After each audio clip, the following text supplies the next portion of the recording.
some of that to the teachers.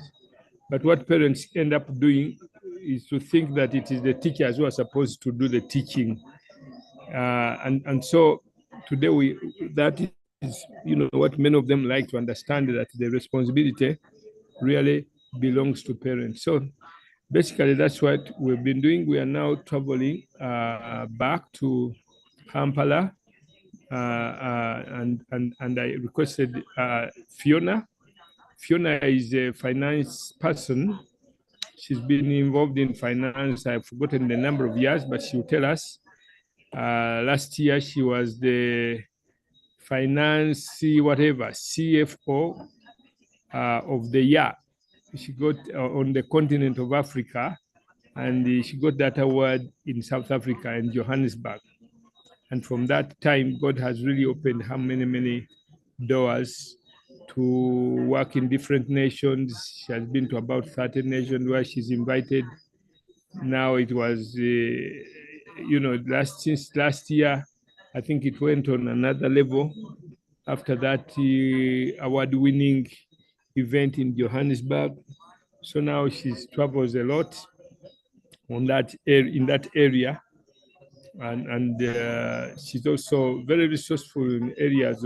For me, I had never found anybody who uses Keynote. I was surprised that she's the only one Ugandan who I found using this program that I use to prepare my presentation. So that quickly connected me to her, and then to see that she's very resourceful.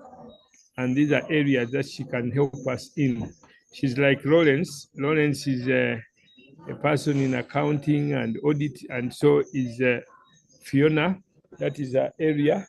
And we request, Fiona, that you will share with us as far as oil is concerned. If we can recap on where I started yesterday, because you understand this field very well, please go back and start afresh on what I was sharing, because it's important for us to harness this resource. God has given it to us. We must steward it through knowledge, through understanding. You're very welcome, Fiona. Please, I have not given them your full ranks. Forgive me, I don't know many of them, but I think it will be good for you to introduce yourself. Back to you, Bishop, and to Fiona to share with us. Thank you so much, Bishop. Good evening, members. I hope you can hear me. Yes, you can increase 2 of your volume. Okay. I'll sound like a Muchiga. May I request the host to allow me to share my screen, please? So, firstly, I'd like to thank Bishop Lwere for this opportunity. It's such an honor for me to be able to share with the members on this platform, so we can all continue to learn together and to gain the knowledge we need to move us forward as a country. So, my name is Fiona Nwamanya. I am a finance expert, and as Bishop mentioned, last year I was honored to receive an award where I was recognized as the CFO of the year across Africa. I thank God for saving me and allowing me to serve him in different spaces. Today I will recap on what the Bishop taught yesterday morning, and then we will be able to discuss. For those who have questions, we can be able to go through those questions together. So yesterday we talked about one, why it is important for us to learn these things or to gain knowledge in these areas, because then it helps us in how we pray. Because if we don't know how to pray or what to pray for, then we shall be praying amiss. And so the oil and gas discussion has become very prevalent across the nation and in different spaces. And so it is important for us, even as Christians, as intercessors, to be abreast with this knowledge and this information. I will start by recapping our session of yesterday, which is around how the oil and gas sector is structured in Uganda.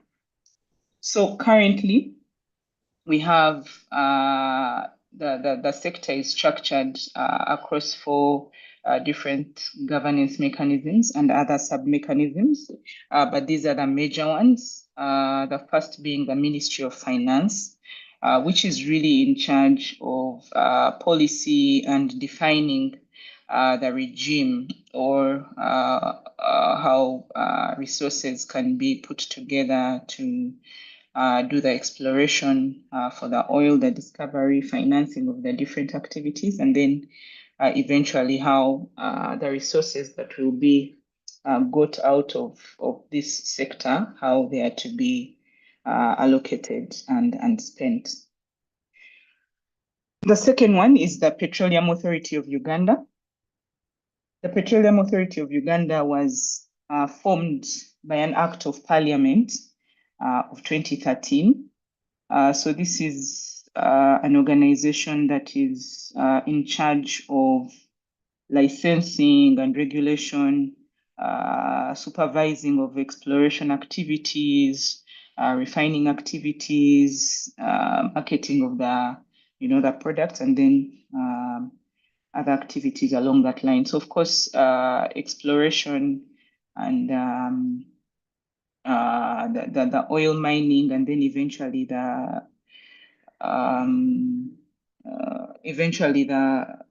refining and the selling involves very many participants, and all these participants, some are local, some will be foreign. They will need to be regulated, and so this is the company that was formed to come up with that regulatory mechanism. This company is owned by government, 100%, but it is expected to act independently. So similar to other authorities that we have in Uganda, like NITA, like PPDA, and ETC. Then we have the Ministry of Energy, which is responsible for licensing, for investor promotion, for policy, and also has its work cut out for it under its structure and authority.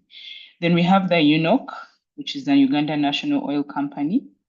So the Uganda National Oil Company was formed by the same act that formed Petroleum Authority of Uganda. This is the Petroleum Act of 2013.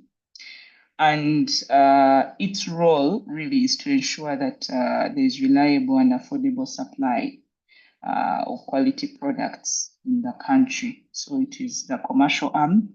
It will be the one responsible for finding the market, for trading, and for ensuring sufficient supply. So we also know that since 1st January of 2024, UNOC has been the sole importer of refined products within the country. And yesterday on the group, I shared that for those who have been watching the fuel prices, ever since UNOC stepped in to become the sole importer of these refined products, i.e. fuel, you can notice that the fuel prices have been consistently going down, and we are expecting them to even go further down, much further down. I feel like I should have started with the meaning of the oil curse up at the top of our title, Uganda's strategy against the oil curse, and some people are asking what is the meaning of this. So the discovery of oil should be a powerful driver of economic development.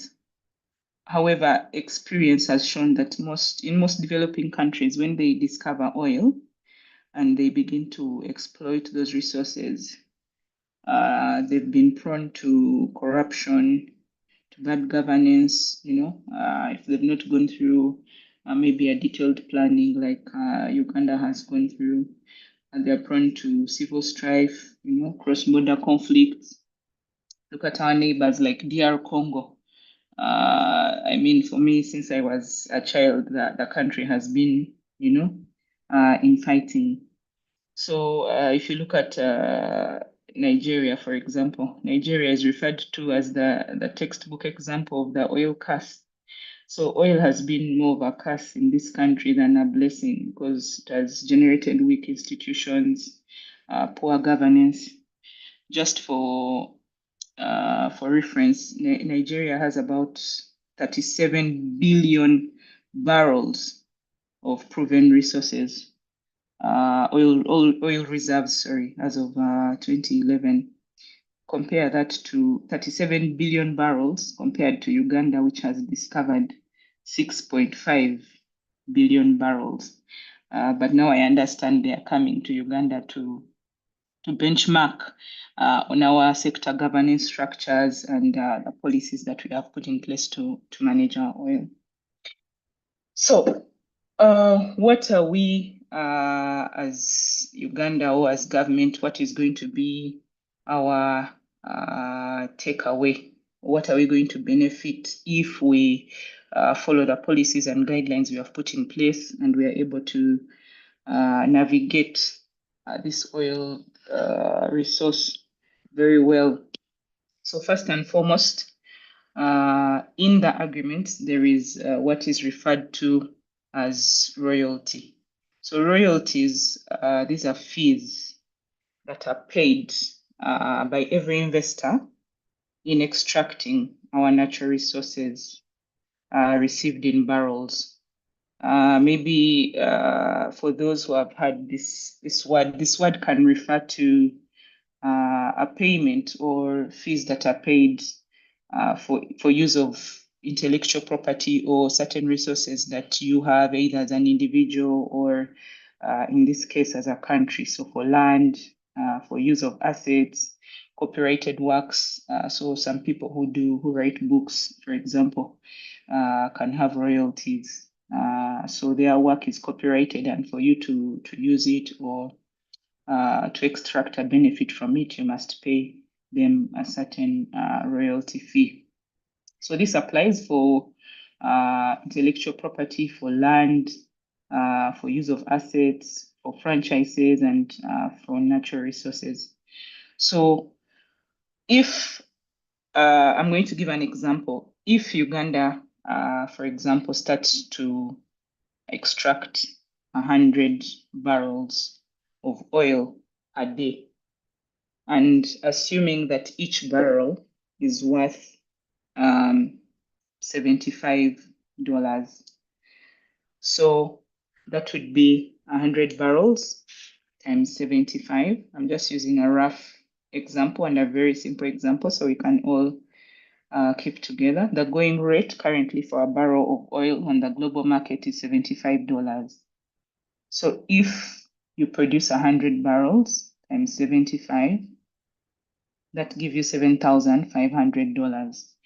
I'm using a very small figure that will make it easy for you to understand the computations. But in the actual sense, the figures that we are referring to when we talk about oil are quite big.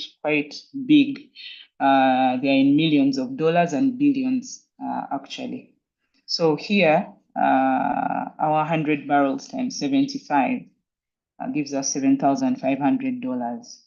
And what we are saying is, as a bare minimum or as part of the agreements, first and foremost, when this $7,500 is made of revenue, 12.5% of it will first be removed, and this will be given directly to the government of Uganda. So However much we make, if it's $1 million, if it's 100 million, if it's $200 million, the first 12.5% will be paid directly to Uganda as a royalty without any further negotiation on that matter. The second component is called the profit oil, what we call the profit oil. Now, before we go to profit oil, there is what we call cost oil. So cost oil is a proportion of the oil which will be paid to the companies that have been doing the exploration.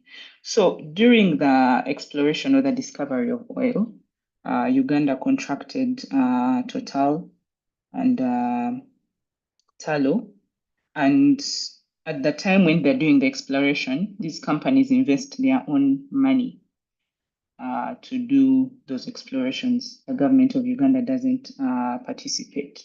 So the agreements normally state that if you do the oil exploration and you discover oil, when we start selling the oil, you can recover your cost from the oil when we start selling it.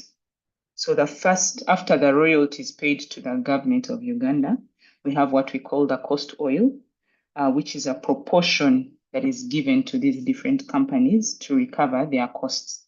Now, if a company has spent, say, $100 billion in the exploration, of course, they'll not be allowed to recover everything at once or at the start. So the production agreement has a component which can be, as soon as the royalties are removed, a certain percentage goes into the cost oil, which is what is deducted as a recoverable cost, the proportion of recoverable cost to those companies. And this is normally pre-agreed, and it is a limited amount. So that, if it is not limited, we may end up getting nothing. So it's a limited amount to ensure they can recover their costs over time, whereas we can also, as a country, continue to benefit. So once the royalty is deducted and the cost oil is deducted, the next benefit for Uganda is what we call the profit oil. So the profit oil is the difference between, so you had your 100%, we've deducted 12.5%, which has gone to the government. We deduct the cost oil, and then now on the balance, 67% of it will go to Uganda as what we call the profit oil. So this is the profit sharing, how Uganda will share between itself and the companies that are doing the production, the oil production. So the cost oil is for their costs or expenses. And these costs were already pre-approved, because at the time when they were doing exploration, actually, every few months or so, the government had put in place private audit firms who would actually go and certify the costs, and these costs were being booked or catered for, and already at this point are already known, and even the percentage that will be deducted every year is already known. So then what is left is divided between the investor and the host government. So Uganda will get 67%. And what would happen is that the investors would get 33%. Now, in the investors, we have Total, we have CNOOC, and in here, we have UNOC as well, because UNOC has a percentage as the government commercial arm, which is supposed to take 15%. So next we have, the percentage that will go to UNOC. So as I've mentioned, UNOC is the national commercial arm, and it is owned 100% by the government. It will get 15% of every profit in all the oil revenues. So in the profit oil, where the 67% and 33% is going to investors, of that 33%, 15% will be coming back through UNOC, because it gets 15% of the investors' cost oil and profit oil. In future, it is also expected to grow to 20%. So these were already pre-agreed and put into what we call the production agreements. Now, all the proceeds of UNOC go into the petroleum fund. The petroleum fund was also established by the Act, the Public Finance Management Act of 2015. And in this fund is required to receive all revenues that accrue into government from petroleum activities. So it has been designated specifically for all the oil revenues. So all the money that will come from UNOC will go into that fund. Now, UNOC cannot spend money from that fund. It is like any other government entity. All the money that URA collects, it doesn't use it. Even the different authorities that collect money, it first goes into the consolidated fund. And then when Parliament approves the annual budget, they approve the allocations to the different entities. And so the same will happen for UNOC. Last but not least, we have taxes, which are charged at 30% for corporation tax. So we know that the Uganda government charges taxes on all businesses done in Uganda, and this will not be any different. So for all the entities that are involved, even in the production sharing agreement, Total, Sinok, the profit that they make, the profit that UNOC will make, will all be taxed at 30%.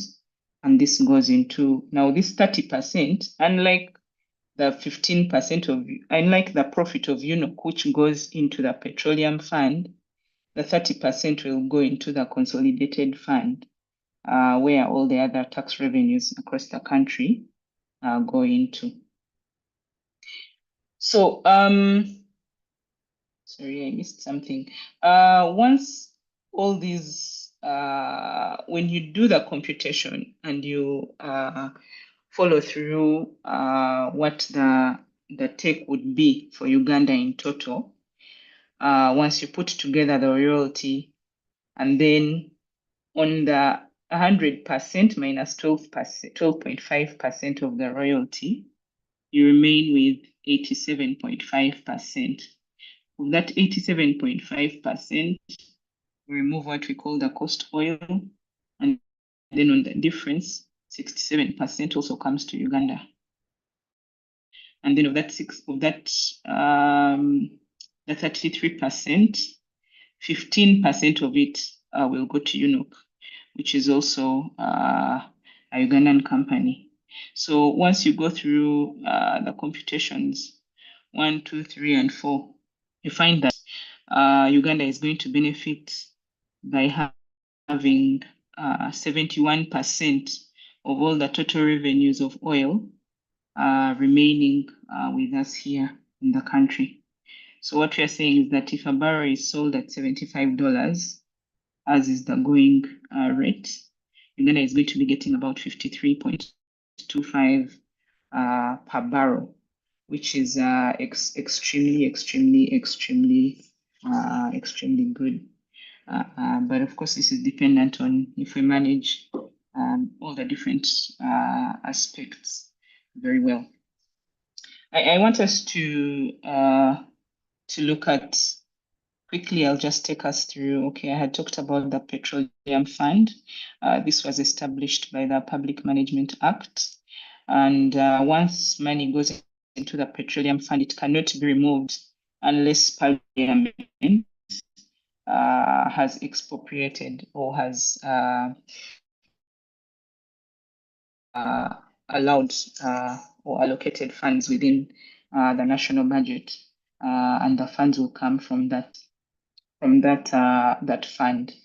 Now, it has also been agreed or put in place that all the money that will come from this fund can only be used on two activities. One is on infrastructure, so things like roads, buildings, airports, and then on what is called the sovereign fund. So this is investment for future generation. So over the last so many years, Uganda has been borrowing heavily to invest into the exploration and all the infrastructure that it has been financing to fund these oil and gas projects. So to make us ready for the final extraction and now refining. And so, although a lot of money has been borrowed and we've gone into a lot of debt, this money that we will make from the oil revenues will not be used for paying back those debts. However, because we've borrowed money which future generations have to pay, government has put in place that these funds therefore will only be used for infrastructure, but also investing in a sovereign fund, which is a fund that will be used for activities future generations, so that we don't leave them with just debts and no way to continue to improve economy and therefore make more money. It has also been agreed that this money will only be invested in secure investments, investments where we are sure that the money will not be lost, but rather will grow. We also have what is called local content. This is public participation and benefit. So the different regulators, the governance under the governance structure, have put in place a certain list of different services that have been ring-fenced specifically for Ugandan companies. So this means that all services where locals should have capacity have been designated to be provided by locals, so that we don't have foreigners coming and taking or benefiting from what locals, for example, should be able to benefit from. And currently, we can see that 73% of the companies that are supplying services already in this sector are Ugandan companies. If we look at the services, the list of services that we currently have, if you look at the outer circle here, the black circle, so services such as fuel, as hotel accommodation, communications, office supplies, training, the Petroleum Authority of Uganda has designated all these services in the outer black circle to be supplied by local entities.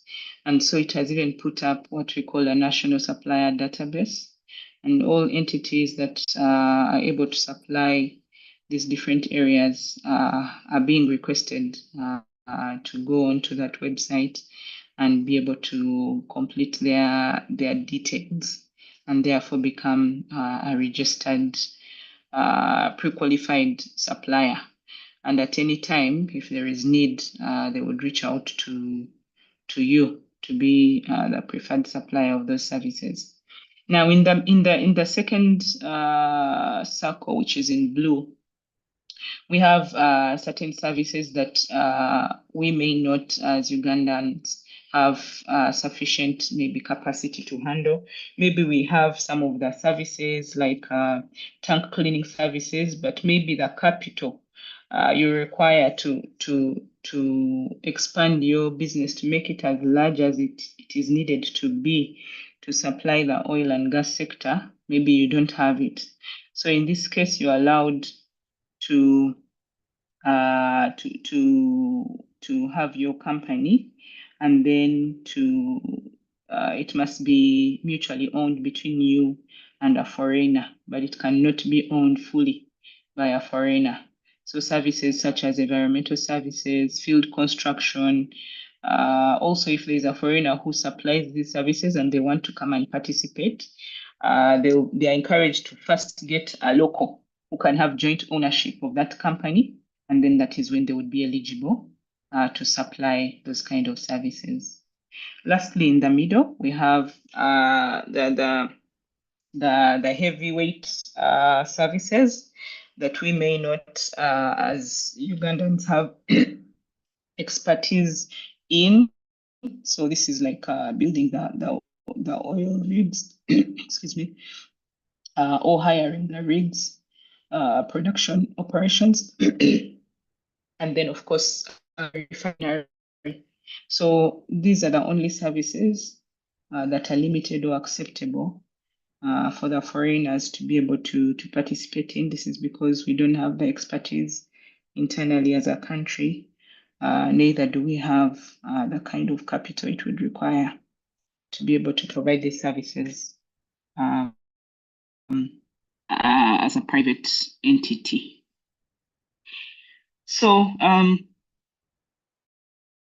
in terms of definitions, I think I've defined what royalty is. This is a legally binding payment. So no matter how many barrels we shall be able to extract per day, the royalty will be the first benefit that will be removed and paid to Uganda for the use of that, of the resources, the natural resources that are being extracted.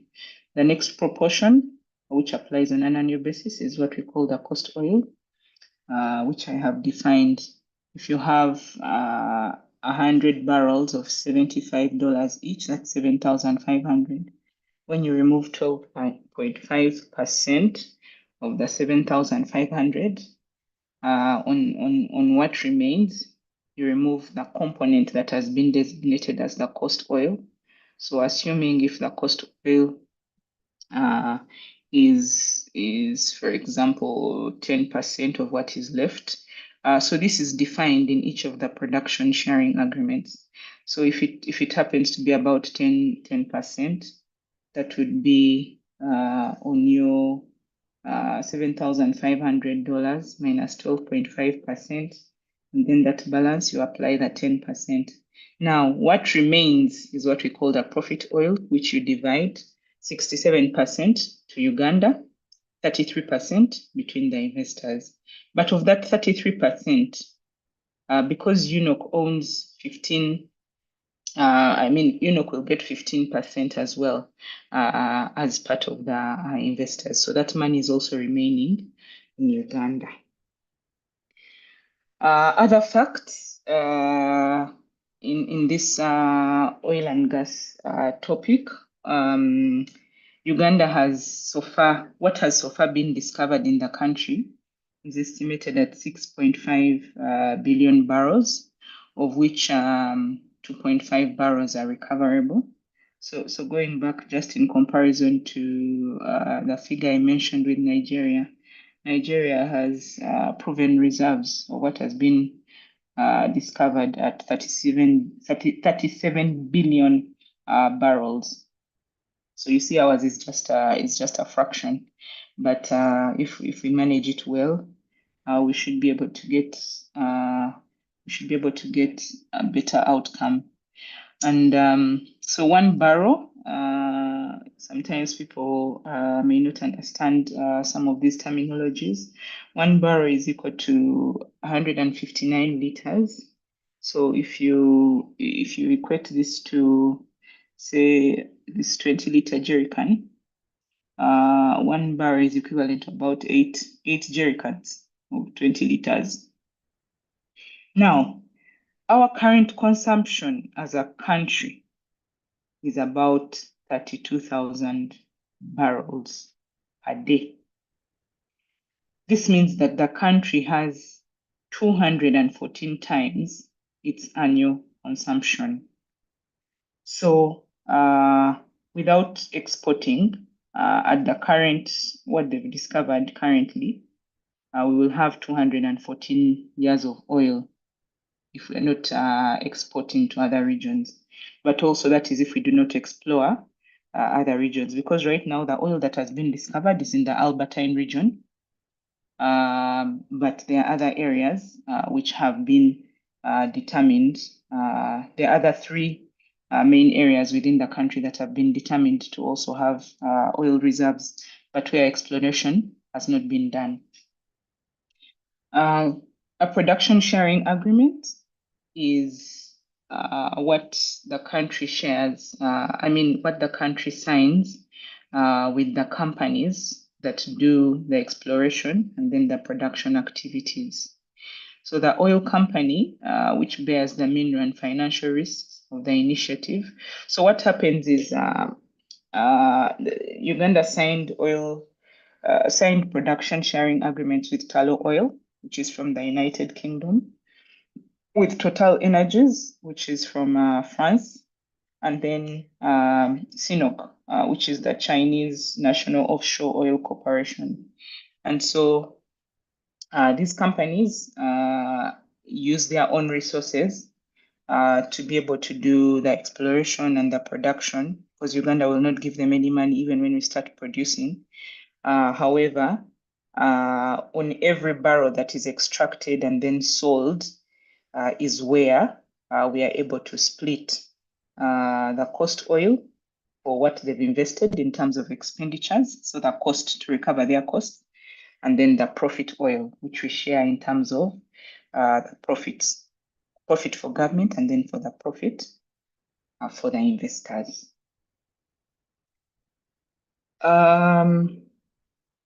So currently, the government has invested in the Kabalega Industrial Park. This is in Hoima, in the Albertine region. The airport is currently 91% finished, and this will be, at the start, it will be a cargo airport, allowing for cargo coming in and out from that region, not necessarily for passengers. And then the refinery has not yet been started. So maybe just to also inform you, UNOC, the Uganda National Oil Company, has two subsidiaries. One is called the Uganda Refinery Holding Company, which will be in charge of all activities relating to the refinery. And then we have another subsidiary, which is the Uganda National Pipeline Company. So this one will be in charge of building the pipeline, which has been called the EACOP, so East African Crude Oil Export Pipeline. So those are the facts about the airport currently. We know that it will handle, equipment that is coming into the region and machinery specifically that will be used for building of the refinery. And it was meant to be commissioned in December 2023, but it is not on time, but it should be commissioned soon. I've talked about the Uganda Refinery Holding Company, which is in charge of building this refinery. Now, we've mentioned that our consumption is currently about 32,000 barrels per day. However, the refinery we are building will have a capacity of 60,000 barrels a day. And this is going to be developed in Kabale, Basirika sub-county in Hoima. And under this project also is where we'll have different products being pipelined to Mpigi. So the way petroleum works is that all the products that are produced from the oil, so you have what we call the refined products. So when oil is taken and refined, that is what comes out as fuel, which we use in cars and things like that. But there are other products that are gotten from petroleum, including, jet fuel, including Vizigo, Vaseline, that people use on their bodies. So a pipeline is going to be developed to Mpigi, where those some of the products will be made from. So it will be pipelining from Hoima to Mpigi, and then those products will be done there, stored there. The oil refinery is projected to cost about $4 billion, and an internal rate of return. So this is how much we expect if we get debt to finance this cost. What is the IRR? It will be 15% on a debt tenure of 7 years. So if we finish paying that cost, that loan within 7 years, our rate of return will be 15%. The land has already been secured, and they've started actually clearing and making initial plans for this refinery.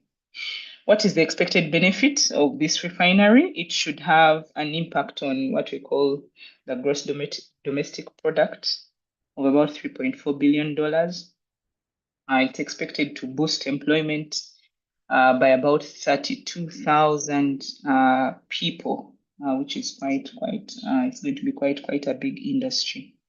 And then, of course, the new balance of payment impact. So balance of payment impact is the difference between what you're receiving and what you're paying out, which is expected to be positive at $591 million annually. And then a fiscal impact. The EACOP, which is the East African crude oil export pipeline. So this is going to be the longest pipeline, actually, I think, in the world. It will be 1,400 kilometers long, and it will be 24 inches in diameter. It will also be a heated pipeline, which is what is making it to be very expensive. Why is it a heated pipeline? Because when oil is actually mined, it comes out in a crude form, and that crude form is very thick and very viscous, and so it cannot move. So to move it from Uganda all the way down to Tanga in Tanzania, about in that 1,400 kilometers, that pipeline will need to be heated in order to move that crude oil from the Tilenga and Kingfisher project to the Indian Ocean port of Tanga. Why are we moving crude oil and not refining it here? The reason as to why we are moving the crude oil is because one, it would be extremely expensive if we are producing at full capacity. First of all, we don't have the capacity to consume all the barrels that we can produce per day, but also it would be extremely expensive for us to refine all of it and then to store it and to move it when it is refined. So after an investment analysis, this was decided as the best course of action. And currently, they've mapped out where this pipeline is going to pass. It will traverse 10 districts. This decision, I think, was arrived at last year, but in the past, the pipeline had been expected to go through Kenya. And then I think Kenya changed the terms of the agreement at some point. And so Uganda abandoned that and decided to go with Tanzania. And the contract has actually now been signed. And so they've identified these different districts in Uganda, and they've started identifying or compensating the people who are in the pipeline area, so they can vacate, and then the activities for building this EACOP can be able to start. This EACOP will have the ability to transport 216,000 barrels per day once it is completed. So I would like to end the presentation here. Maybe just one one thing I didn't mention on the refinery. The refinery will be financed by a private-public partnership on a private-public partnership basis, and currently the government is looking for the investors or the private entity that will partner with UNOC to be able to build this refinery. So I'd like to request to end this presentation here so that we can dive into some questions for the good bishop. Thank you so much, our dear sister, for such a wonderful clarification of many areas. Saints, now the floor is open. You can ask our sister questions concerning this from what she has presented, or any associated questions concerning our oil.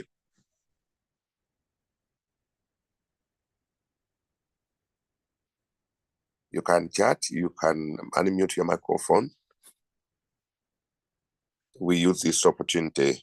We are so blessed to have our own, able to really open up our eyes and see what's going on.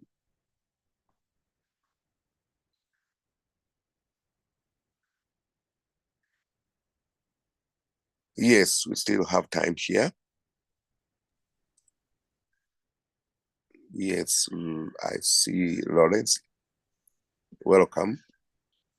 Yes, thank you very much, Bishop Kabuye, and thanks to Fiona for that wonderful, eloquent presentation. Really appreciate the information you have shared, but also the effort that has been put into the oil industry, and your presentation clearly shares the core of the oil, the pipeline and all that, but also I see great opportunities for us, because as the money comes in, it is going to have a ripple effect on other industries, like, let's say, education. The people who work, the 32,000 you've indicated, they will have children. The children will go to school. They will need food. They will need medical services. They will need banking services. So I'm looking at the entire economy being impacted, and for me, what comes to mind is the need for us Ugandans to, first of all, be prepared and also be ready for this abundance that is going to come. Because when I look at one of the challenges we have as a nation is the standardization. For example, when you're buying timber, they tell you this is a 1x6 or a 3x4, but when you measure, it actually doesn't add up. And I think that's one of the challenges we have. And so I think as a nation, there's need for a shift in our culture, but also in the way we do business. I feel as Ugandans, God has blessed us so much that we are simply maybe like drifting through life. And yet, when this kind of money comes in, it requires a lot of seriousness.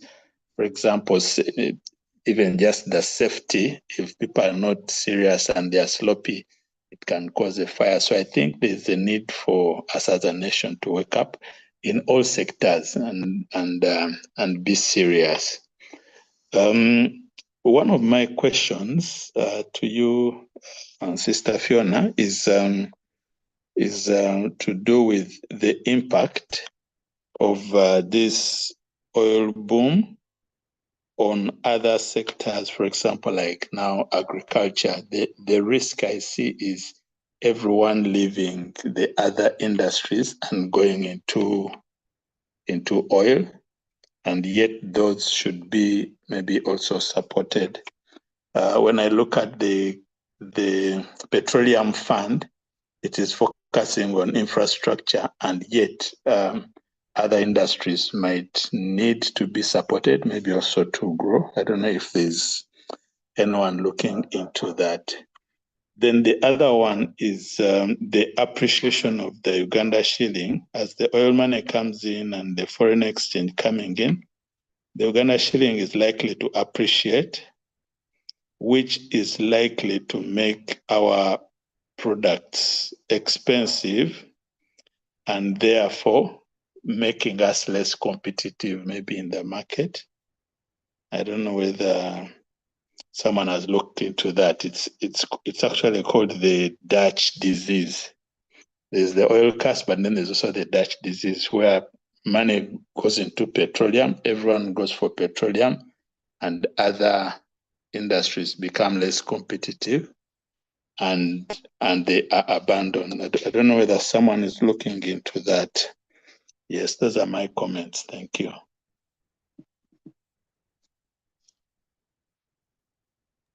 Yes, maybe sister, I can first of all respond to that before you proceed. Okay. Thank you so much, Lawrence, for that question. There's a saying that a wise man prepares for war in times of peace. So if people are waiting to start their companies when they see the oil, I think that will not be wise. It will not be prudent. And the reason why we are now trying to make sure that this information is disseminated. I was very impressed by the strategy of the Interreligious Council of Uganda. It's so that people can be aware of what opportunities are there, and they can start preparing themselves and doing the necessary activities that need to be done. I talked about the Petroleum Authority having put up a national supplier database, which is open all year round. You just have to go to their website. There are guidelines on how you can register there as a supplier in any of these areas we've indicated here on this slide. There's guidance on what is required, and even if you don't have the company now, but if you follow that guidance, you set up the company, you register and make sure you have all the regulatory requirements they are asking for. You should be able to position yourself in any of the areas that are available for local companies, so that you can also begin to benefit. People think that the oil activities will start when we extract the first oil. But if you've been to Hoima, or if you're sufficiently interested, I encourage you to visit Hoima one of these days, and that region, and see the kind of activities that is already there, is already ongoing. There's actually a lot of activity. There are so many companies that are already on ground that have started work, but most of these areas are still under catered for. For example, the 32,000 people we've talked about who will be required, who will be employed in this sector. There's currently there's no housing for those people. Those people will need housing for themselves, for their families, and so people who are interested in tapping into these areas need to move quickly. In terms of the impact on agriculture, yes, you are right. So when I talked about the oil curse, I mentioned that the discovery of oil should be a driver of economic development. However, in most countries that have had such natural resources and have gone into their exploitation, especially developed countries in Africa, we've seen that they've become very prone to corruption, to bad governance, to conflict, and civil strife. So part of the things that would be defined under this CAS is that people leave everything else they are doing, all go into the oil sector. So what happens if Uganda has been the food basket of Africa and we all leave the agricultural sector to go into the oil sector? Of course, there will be an effect there. And so one of the things we can do, of course, is to make sure we've done effective impact assessment. The government needs to do effective impact assessment and management to reduce the harm on other sectors, to ensure that there is good stakeholder management and engagement. They also need to continue investing, of course, in those areas which may be risky. If people run away from agriculture, which is currently employing the majority of the population, that causes a risk. So you need to incentivize or to motivate people to stay there. So as the government also continues to invest in the oil sector, we can already see that a lot of investment, you'll agree with me, is currently going into agriculture and into tourism. So here we will be able to, if we do it right, we should be able to mitigate any adverse effect or risks. So the cost can also be avoided if government offers, of course, transparency, which I believe they are doing, sharing this kind of information. They're doing a lot of dissemination activities. Yesterday, I was in Mubende with the bishop, and UNOC was there. It was going to spend the day presenting to the different religious leaders of the region. And so, yes, this cost can be avoided if government offers transparency, but also if citizens rise up and demand accountability. However, if citizens are demanding accountability and there is no transparency, this is what is leading to civil strife in the other countries I had mentioned, DR Congo, Angola, and the like. I'll just comment on your last, I think, question was around the foreign exchange. Yes, we have currently our biggest exports, which are, I think, coffee. And what happens is if you export more than you import, ideally, you have more foreign exchange because you're exporting more than you import, so you're spending less. In the case of Uganda, it's the other way around. So we are currently spending more than we export. Once this oil venture is in progress and we start getting the revenues from the oil, because the oil is sold in dollars on the global market, it's expected that we will be bringing in more foreign exchange compared to the things that we shall be importing from outside the country. And that is why I think on one of the slides I mentioned that the balance of payments is expected to then be positive. I hope I've answered your question. Yes, Lawrence. Yes, it has been answered. Thank you very much, Fiona. Yes, we proceed. We have Mary Nassali says, thank you, Sister Fiona. Yesterday, you mentioned a portal where companies can register to provide local content services. Please assist and remind us that detail. Thank you. Then we have Liz Nambi say, thank you a lot, Fiona. Interestingly, I support an HIV project in Hoima, Chibale, and Chukube. I go for field work, but have never paid attention to this oil investment. I just thought that this is one of those government things where only a few people would benefit. In fact, some of our staff based in the region have been resigning and joining the industry. Now I know better. on my next visit there, I will ensure to go and visit these sites. Thank you. We also have Irene. Irene was putting up her hand. Maybe we hear her and then you respond. Okay. Yes. Thank you, Fiona. My question is, as far as the training is concerned, right now, I think there are quite a number of people that go for training in as far as oil is concerned. Like most of the training is done outside countries and is quite expensive. I don't know if there are other opportunities that people can be interested in that are affordable, that are here currently, that people can enroll and train in preparation for these opportunities that can come. Thank you, Irene. That's a very good question. So, two things.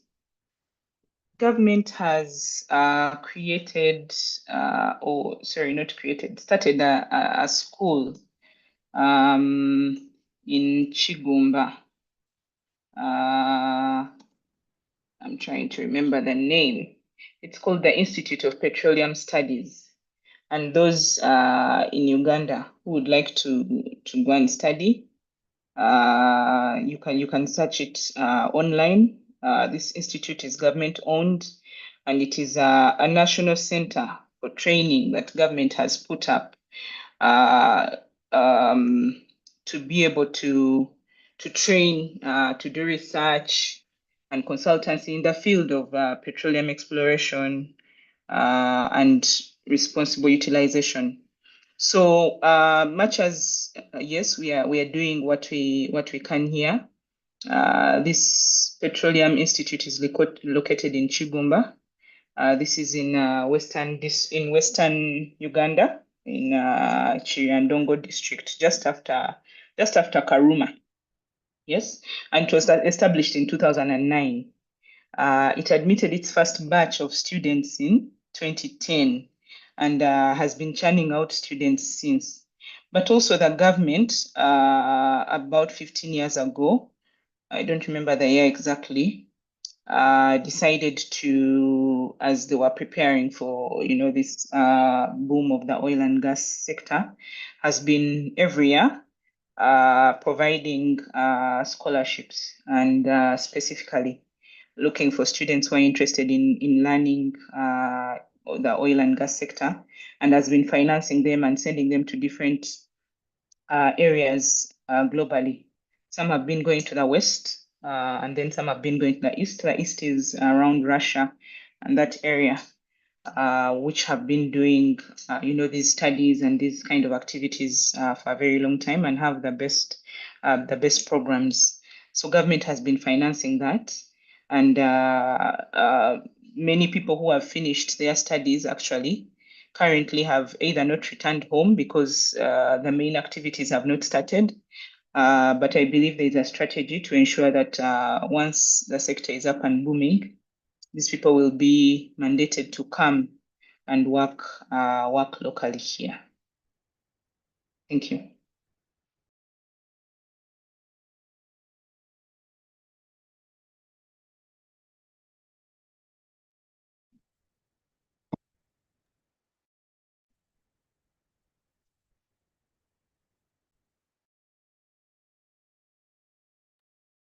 If there are no more questions, I would like to hand over Can I ask back to Bishop Kabi. Yes, Lawrence. as a professional accountant, I want you to talk about integrity as a brand for us Christians, especially in an environment where there's a lot of corruption and all that, and how and encourage believers on how to keep it, because I believe even in this industry, that is going to be one of our unique identifiers as believers and as we go into business. Thank you.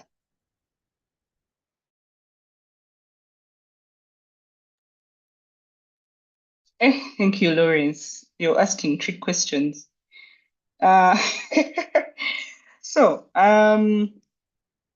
sometimes I think about my my job, and I get a very heavy heart because I feel that finance experts are at the center, you know, of these corruption things, either directly or indirectly.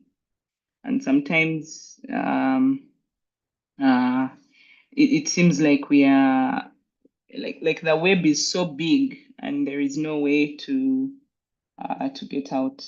But I believe that one of the reasons why, as Christians, we fellowship together and come on such altars, such as this altar and different other altars, is to continue to strengthen ourselves together, to learn the word, to continue to reinforce within ourselves the values that Jesus expects us to espouse in our workplaces, to remember that we are the light and we are the salt, and so we have to do our part. Our part includes boldly declaring or living for the Lord, but also our part includes priesthood, which is what we are doing when we are on this altar, praying and learning and ministering to God so we can get wisdom for when we face these very tough and difficult situations in our workplaces, these situations of corruption, situations of negligence. As Christians, we are not expected to be negligent because our God is an excellent God. So we can't live the way other people live. We are called to a higher moral standard. And so whether it's the oil sector or any other sector, the principles for a Christian would not differ, regardless of what kind of industry you're in or what kind of job that you hold. God expects us to be faithful stewards. And from the parable of the steward, we know that the one who had more, even more was given to him, and the one who had little but did not steward it well, it was taken away from him. Sometimes in our day-to-day lives at work, it seems like you're in an ocean full of sharks. So it is always important. And sometimes I ask myself how people who don't know God, how they go through some of these very, very trying situations. So you can only go through them if you consistently rely on the Holy Spirit and you read the word and let it illuminate your life and your work. Over. Yes, we had Miri. Miri, you had put up your hand. Wonder whether you are still there. Yes, I'm there, Bishop. Yes, we are putting. Go ahead.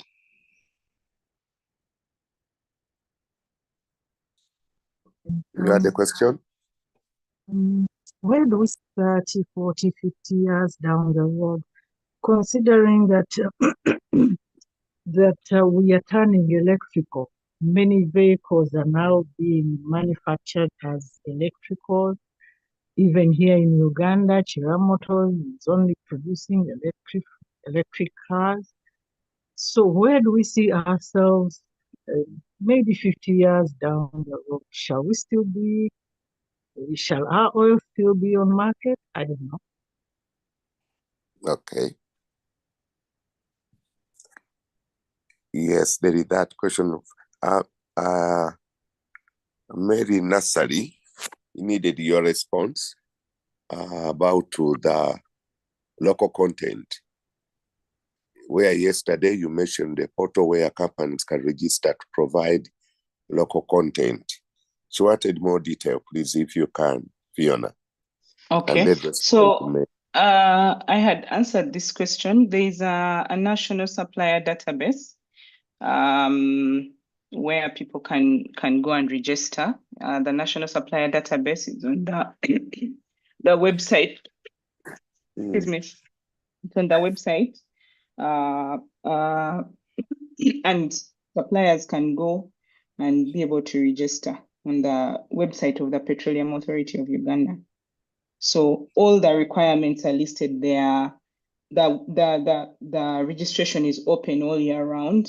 Whenever you go there and complete all the information, within 2 months, they'll be able to get back to you to tell you if you're successful. If you're not, they even tell you what you need to improve. So you can go back and improve and then reapply again. Personally, where I've been working, we were registered, I think, in 2020, early last year, 2023. And so we are waiting for when there's an opportunity for work. Ideally, if they're looking for people in the health sector to do a piece of work, they would send to the companies that have been pre-approved and now on that database. Does that make sense? Okay. The second question, I'm sorry, I didn't get the lady's question, the lady's name, but she was asking about Millie. Yes, Millie, thank you for your question. She was asking about, that the world is moving to electronic vehicles, and then of course, as a country, we have also started manufacturing electronic vehicles, and of course, this was also my question yesterday. In my mind, I was saying the world is moving to, e-vehicles because of environmental issues and the like. But then I went and did a little more research, and then I realized that actually the number of years it will take to move from to move from oil, like the demand for oil is still so high globally, and that is why you see most of these wars that we see are driven by those people who are fighting for those resources. So it's still the demand is still so high. Although there is, the innovation for electronic vehicles and people are starting to manufacture. And even some of these electronic vehicles are not fully electronic. You find that either they are half electronic, like if you're able to charge it, you can charge. If you're not able to charge, you can use fuel. So most of the ones that are being produced now are actually hybrid. And from the Energy Information Administration, the US Energy Information Administration, it has projected that electronic vehicles will only make up about 25% of total vehicles in the world by 2050. So you can see how much as we think it's a big thing, it may not exactly wipe out the need for oil in the short term. I hope that answers your question. Yes, it does. Thank you very much. We still have some minutes. Any other person, please? We have this opportunity to ask our own, please. Thank you so much, those of you that have really interacted, and I want to welcome my dear Bishop for final comment, even to appreciate our dear sister for this elaborate expository service he has given to us. Yes, adding my voice to yours, Bishop, to thank Fiona for that presentation, for answering questions, for explaining. Brethren, remember that it's very, very important. If we are intercessors, we must have knowledge. We have been in the Western region, where in Koima, then Mubende, then tomorrow, Masaka. Why? We are going as inter-religious council there to kind of put out the fires that have been lit by people, mainly foreigners, NGOs that are trying to stop that pipeline. What Fiona has explained, that as much as we'll be refining 60,000 barrels a day, the other 200, because the daily production will be about 230, something like that. 200 and that or more, about 280 or 230 a day.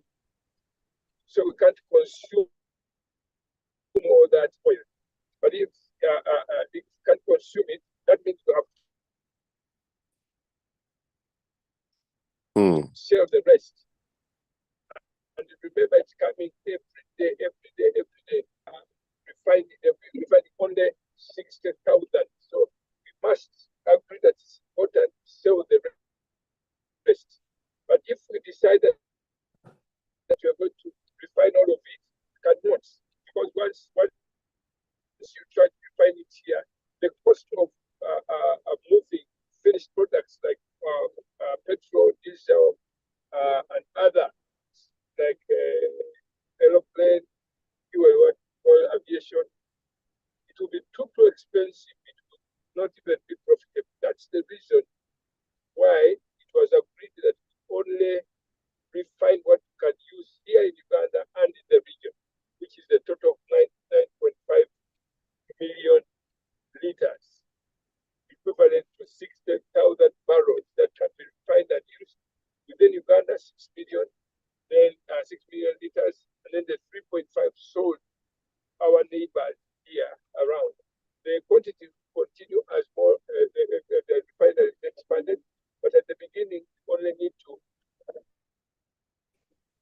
refine what you can afford. So the rest has to be sold as crude oil, and that is the importance of the pipeline. It's so important that the pipeline is there, because otherwise we'll not have the stores, the tanks to store all those quantities, about 200,000 barrels to produce every day, in addition to what we are refining. Now, when these young people in the regions of Hoima, Mopende, Masakani, all those 10 districts where the pipeline is passing, if they are mobilized and they start to stop, demonstrate, and frustrate that effort, that means the whole oil sector can be really frustrated. All of us are going to be affected. That's why, as the Interreligious Council, we decided that we can use our influence to speak to, first of all, the religious leaders, the cultural leaders, and other opinion leaders, because for us, we have been convinced that what government has done and put in place as a structure for oil is really very good and transparent. Don't believe those lies that I myself believed before, that our oil started a long time ago and it is being sold out in the night. I used to believe that because I didn't have an understanding. But the took us around last year, around the same time. They took us to all these oil wells, and we saw the oil wells. They explained to us that when they give a license to an explorer, they explore, they find the oil, then another company does it's not production, it's the preparation of those wells. They dig, because this oil is deep inside, several meters, thousands of meters, kilometers deep into the ground. Then they put in the pipes, they prepare all those pipes. It really takes time. But as soon as they put the pipes, and then they say we have gotten to the well down, and it is now recoverable, now they seal it. They seal that pipe, and we saw them all, went around and showed them all. They are sealed until such a time when they have been connected. They connect all those wells together, pipe the oil. That's when the production will actually start. So the production has not started. The oil that they put as it is now cannot be used. So nobody should lie to you that now it's being sold, being taken in the night. When you hear those trucks moving in the night, it's not. So then they showed us where it's going to be stored in the tanks, and then that's where the pipe also, which is taking the crude oil, will take it from. That center is being built now near the refinery. One side go to the refinery, the remainder will go through the pipeline Tanga in Tanzania, where we'll be able to sell. UNOC is mandated to be the only one to import the oil and the only one to export the oil. So that is what has been put in place, and for us, we are convinced this is a good structure government has developed. If there is any need for modification, at least there is transparency as far as this transparency, and there's no need for alarm, and all this information is put across. I particularly like the petroleum authority, the petroleum authority. That one is doing a wonderful work. It is tracking the time when we went there. One of the Chinese had done something. I don't remember what it was. I think they had not put in place good conditions for the workers, and they tried to move here and there. They said, no, cannot continue to work until you have put this in place. So they are really very strict, and we were very happy with that, because the team in Europe is a very solid team. We saw the people there, some of them are Christians, very serious Christians. And so my comment really here is that we need this information. We need to mobilize our people, to mobilize resources, because with all that's going on now, it's important that locally we mobilize people. As Fiona said, you go in and register. An example, when that refinery is finished, it will have so many industries that is associated, leave alone the oil, the production of tarmac, what we call as facilities, tires. There's so much what comes out of that. I think somebody, I don't know whether it was Roland who mentioned that. The other industries that are associated with the oil are so many that by itself, can imagine the refinery employ 32,000 people. Look at Harvard, the other industry. The refinery alone, 32,000 employees. But the other industry, and government has already bought the land. You only need to apply, and they allocate you the land, and you come and build. There'll be so many schools, there'll be so many dispensaries and hospitals, because so many people live there. 3-4 years ago, when the airport was being started, that company of the Israelites, the guy was a Jew. So they came to Kampala to see our housing estate, and they said, can you please build for us housing for workers? The housing for workers, these casual workers, small for wages, because we have paid them every day from Hoima, come to work, and then we take them back every day.